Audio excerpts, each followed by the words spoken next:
Hey everyone, let's make some Christmas tree soaps. This is the first of at least 2, maybe more videos, I don't know, making some Christmas trees. As usual, if you aren't familiar with my tutorials, I put up the information on the products on the screen. Usually there may be a few things omitted here, and I will try to catch them as I go with my voiceover. I'm basically doing a technique you've seen me do before, or at least some of you have seen me do before, and it's the technique that we borrowed from the world of resin art. There is no resin in these soaps, or even used in the making of them, not making any kind of mold out of them or anything.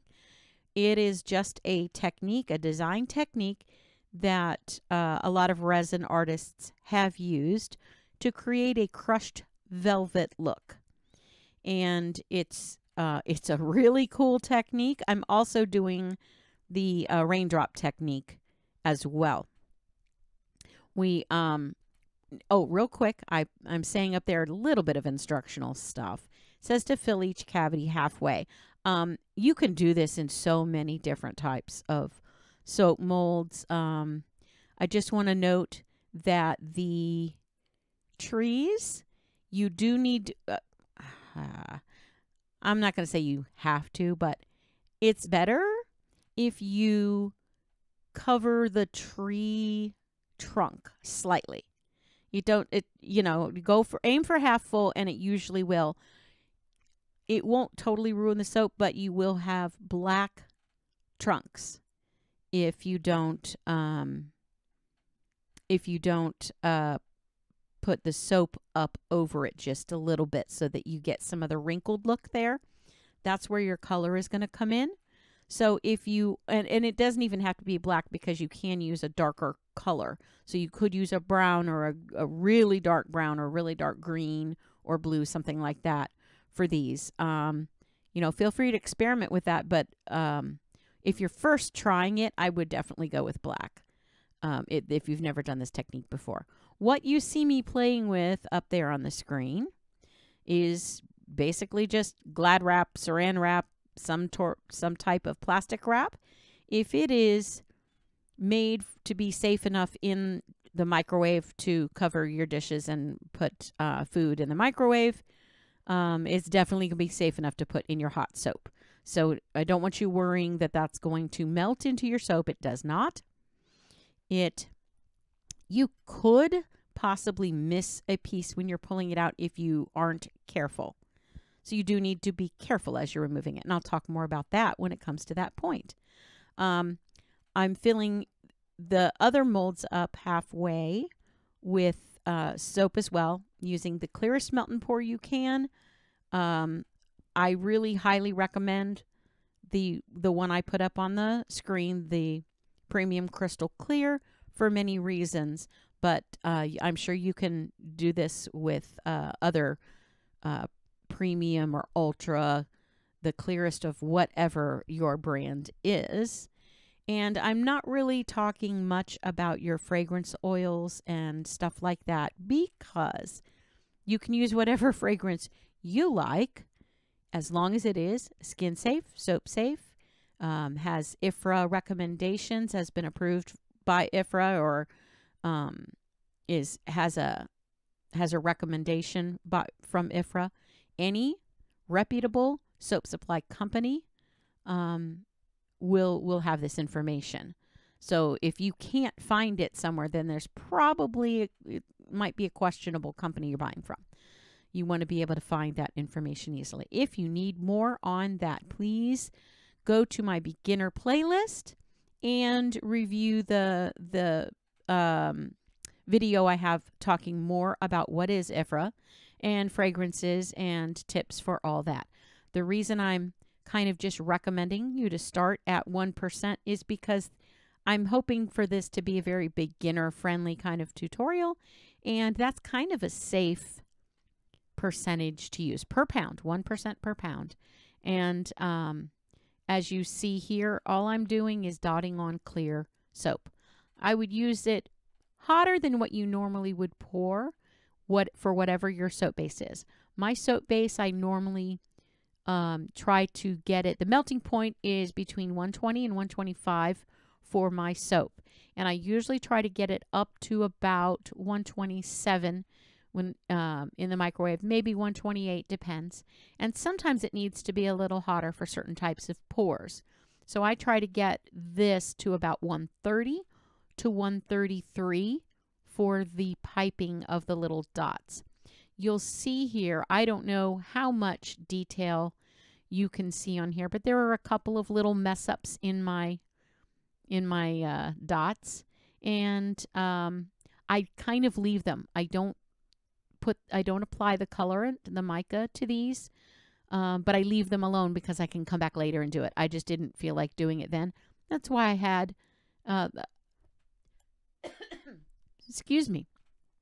That's one of the reasons I had an extra mold over there and had a little extra pour over, because I thought just in case I didn't feel like having to redo everything for the video. So real quick tip on this, not only do you want to use fairly hot soap, but you want to keep your pressure that you're squeezing with fairly even. Don't allow air to come back in and squeeze out. Fill the little pipette and then keep your pressure even. Don't ever allow it to suck back up in. You'll just get air bubbles and it will frustrate you. If you get an air bubble on one of the little dots that you make, try to pop it right away because it will set up very fast and you will have an air bubble. It's not the worst thing. It will just be a very different look. So it's, you know, not the end of the world. So as you see me struggling there a little bit, I just want to point out you might pull up a little bit of soap with it. You might struggle a little bit in places to get the saran wrap out. Just keep in mind I'm going very fast here because I doubled my speed. So take your time and wiggle it lightly, lift it. Think of lifting and instead of like just jerking it out if it sticks. I'm applying mica to this layer now that is wrinkled from the saran wrap. Also, real quick tip before I talk about the mica. When you're putting the saran wrap in, aim for the center first. Get the center in without air bubbles, and then you can kind of gently pull inward toward that, and it's easier to avoid the air bubbles if you work that way.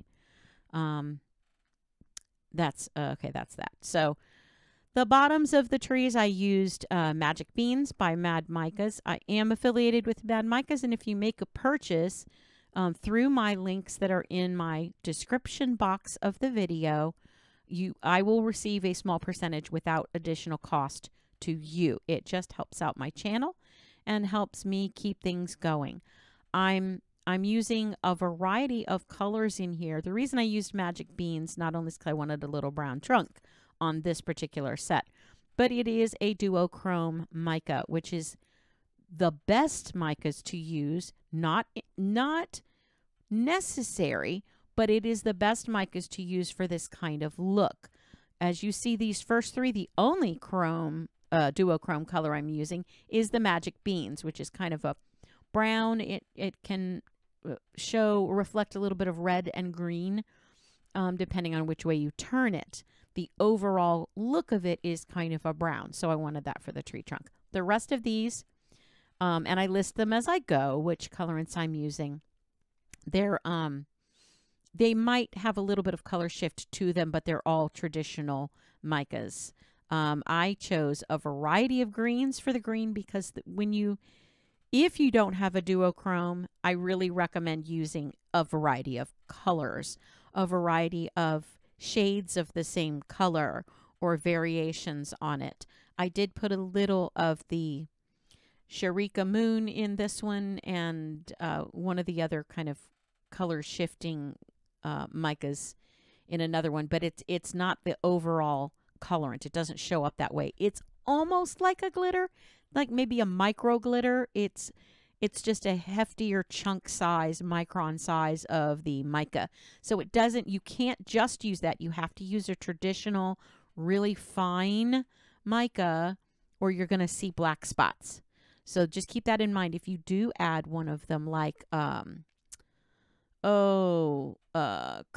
is it Color Me Aqua? No, that's not the name of it. I can't think of the name of it. Sparkle Me. Sparkle Me Aqua, Sparkle Me Red, any of those from Mad Micas, those are the heavier or larger grain. And while they do add a wonderful effect, don't just add those. Add a little bit of those, sprinkle it in, and then come back with a finer micron size mica. Because you want to cover the entire surface, and those larger ones will shift around and it won't get full coverage. And that's another reason to go back in with a variety of colors, is because you're going to catch any little spots that weren't, hopefully, that weren't covered. Go in every nook and cranny. Go back at least 3 times. When you think it's covered, go back again. Don't just dump it in there. I mean, you really want to brush it in there, work it in well with the brush. As you'll see in a little bit, one of the other important things is to then remove any excess mica. And you don't want to like scrape anything, but if you use a brush, you're going to get any loose mica. It's going to stick to the soap very well. And whatever you put down first is going to stick. So if you want multicolors like I did, leave open spaces. You can't just layer it. You have to spot it around a little bit and fill in spots with one color, and just be aware that the first color to touch the soap is going to stick. Now here we go with an actual duochrome mica. And you'll see in the results what happens with these. They're really cool. When you're using a duochrome mica, that's all you need to use. You don't need to add other colors. You can for sure, but you can even kind of tell already here in the camera, although they are hard to pick up on camera. You can see a little bit of green in that, a little bit of red, and a little bit of brown. That one is more red and green, less brown.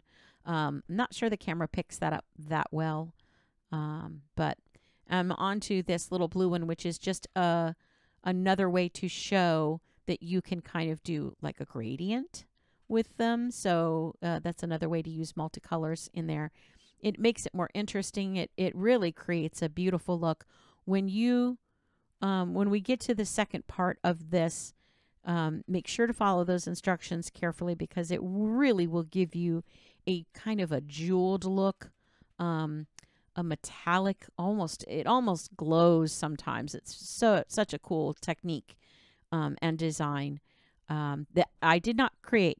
I'm just putting that out there. I didn't come up with this. I'm just making a video of it. I've probably done a few more designs than most with this, because I've been playing with it for a while now. But this little one here, the color I just barely kind of touched in there, that's the larger micron size, the Miranda Star. And it's like I said, it's almost like a glitter, and it reflects many different colors.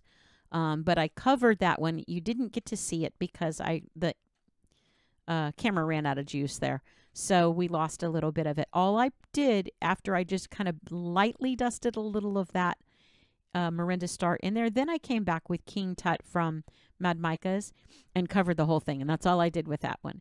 I don't know. I can't recall how well the camera picks it up.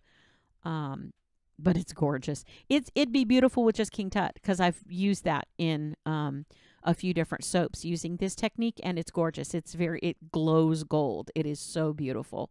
But I wanted to add a little bit of an extra reflective property to it, so I did, and I don't know if the camera catches it. I can't remember.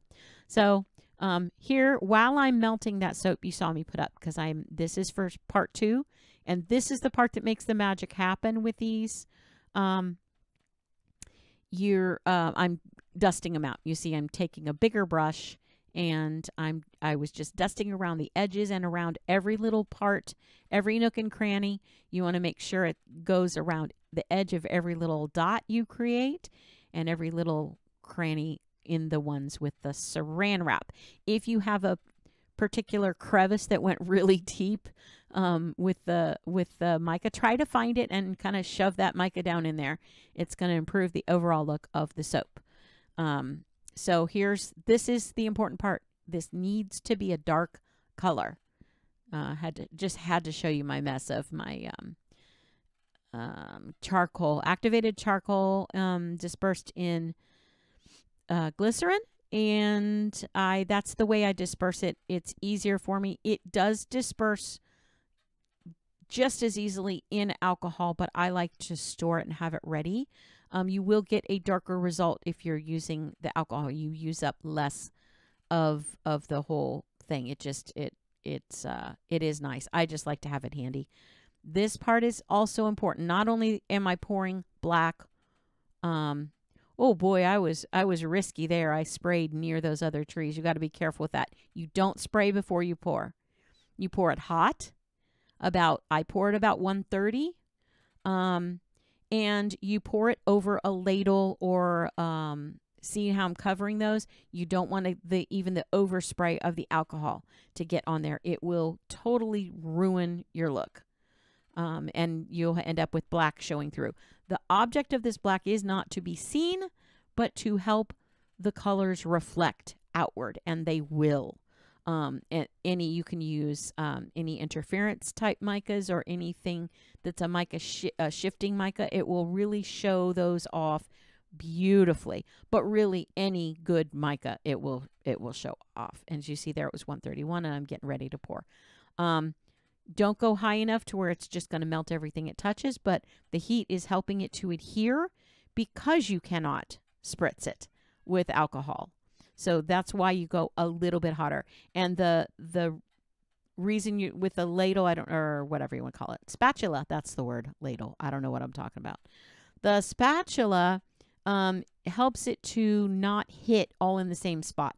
Because if it does that, you're going to end up with a little hole where the black shows through. Not really a hole, but a spot. But it makes it look like a hole. Now I can spray them freely because all of them are covered in soap. Please ignore the ones on the right. Those are for another video coming out soon. So here's the reveal. I love this technique. It looks cool every single time. Even the ones that every once in a while you get a little bubble or something, they still look so cool. I don't know if you can see it, but to me those are glowing. The colors pop. See, I think the camera shows a little bit of that reflective mica that was in with the gold. I think it shows up pretty well. This one, I don't think the cameras do it justice. This is the duochrome called Red Oak. I come back later and show you the result of another duochrome mica I did, but I didn't end up putting the whole making of in this video, but I put a clip of it at the end of the result of it because it was so stunning I couldn't avoid putting it in here. I just really loved it. And I took pictures from my website with all of them, so I thought you'd want to at least see a little bit of it included. These came out way nicer than I thought. And I know the technique and I know what it looks like. And I know I was kind of iffy with that one. But yeah, I don't know. My first reaction was kind of weird. I was looking for flaws, basically. And I really, once you get them spritzed with a little alcohol and see them in the light, I'm thrilled with them. I don't know. Maybe I was having a day. They're just stunning. The light does pick it up pretty well. They're just stunning in person. It's an easy technique. All you have to do is follow the little rules about using black or really, really dark, opaque black. Get it as opaque as you can. Dark blue, dark purple, dark green. Probably any of those would work, but I would incorporate black with it. I would keep it like a really, really dark shade of something else if you wanted to do it. I did with a couple of these. And I think the clip I show you next from the other using the other duochrome, I think I actually did use a really dark green, black combined with a really dark green. Look at that. I was I was disappointed with that in the beginning because I kind of expected more of the 3 olive martini to shine through, but it really, the reflective part of that really picks up more of gold than anything. And then also I had a couple black spots show through on that one. That was because of how deep I ended up getting the saran wrap. I went too deep with it. I just kept pulling it in. And when I was removing it, I realized I had put way too much in. And You can't really see it that well when you're trying to do it for a video. It was the one furthest away from me, and I couldn't see down in the cavity very well, kind of flying blind.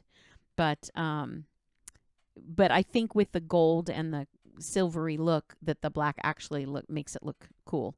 So this one's, I think this one was my favorite until I did the ones I'm about to show you. That one was my absolute favorite. I love it. It glows. It looks like a jewel. I don't know. It's so stunning. It's a look to me. I don't know if it's the shape and the mold and what's going on with it, but it's even more impressive to me than the square bars I did, or rectangle bars I did, which I also am in love with. So even up high, when it's not when the camera's not focused in, the ones in the background still kind of glow. You can see that. Yeah, I see. You can see a little pastel rainbow in that gold raindrop tree a little bit when the camera picks it up, and that's what you see in person. Wow. Yeah, I was so thrilled with these. These make the best gifts, I think, and they're not that hard to make. Use the clearest soap. That's super important. Use the saran wrap halfway filled up. Please let it set up all the way. I don't know if I was clear on that. You have to let it finish setting up, and it will take longer because it's covered. So it will take you longer. Here is the sneak peek from the other video that shows that other duochrome color. Actually, 2 other duochrome colors. This one is called Sugar Maple. It's one of the ones I found at TKB Trading. It's like bronze with a little bit of magenta, a little bit of red. It's just so gorgeous. And then here is this is the red oak, and I don't know how well it shows it. It's mostly shows the green and the red, but a little bits of gold show up in that one every once in a while as well. Do I pull up the 2 of them together? I don't know if I do, but they're just stunning. And that's the nice thing about the duochrome, is you don't have to create or use 4 different micas to get such a dimensional, multicolored look. Whereas the others I did use you saw, I used a large variety of colors. But they're still gorgeous. I think if I did one color, they'd still be beautiful. It's a neat technique. And there they are all together. I will be filming another video soon with some additional Christmas gift ideas. And I'm hoping that you get a chance to try these. If you do, please let me know in the comments. Oh, gosh. Yeah, they're very slippery, Terry, when you spritz them with alcohol. And I do that for several reasons. But the reason I do it while I'm filming is so you can see what they look like in use. If you were to open a fresh one and use that in water, that's what they look like. That's what I like for people to see. Here's my last pictures. That means we're at the end. So if you're here this long, thank you so much. And if you enjoyed this or got anything from it, please give the video a like. There's a little bit of glycerin dew on that. I'm in Florida where it's very humid, so you get to see close-ups of glycerin dew. It was heating. I don't know. It was very humid the day we took those pics. Thanks for stopping by. If you liked it or learned something I already said, please give the video a like, but also subscribe if you haven't. If you want to learn more techniques like this, or more complicated techniques, and some even more simple, I do a large variety of different types of tutorials for soap. Melt and pour soap only. Thank you so much. Have a great day. Bye.